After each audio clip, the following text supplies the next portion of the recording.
Hey everybody, what's up and welcome back to today's video guys. And today guys, I'm going to be showing you how to connect Pixel to Shopify.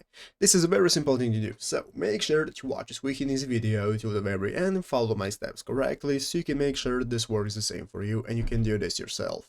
But yeah guys, let's get straight into it.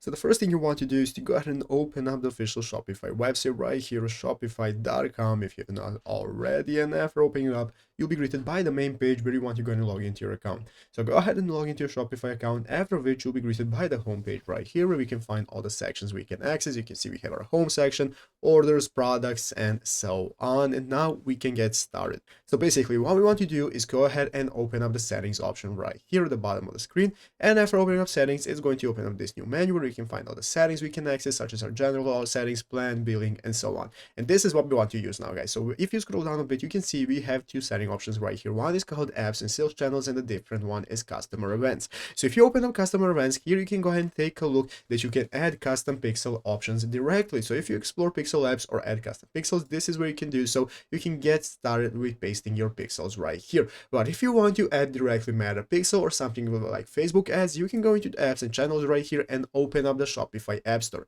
In the Shopify App Store, you can get started with searching for Meta Pixel options. As you can see here, a couple apps that you can see that are built for Shopify, like Meta Pixel and Facebook Pixels. We have the Facebook Pixel Conversion API and so on. So these are all apps that are going to help you integrate your pixels into Shopify. You can use any of these options that I've just provided you. Go ahead and check them out and see how they work. So I hope this video was helpful. If it was, make sure to leave a like, subscribe to the channel. So you guys, thanks for watching. Take care and bye.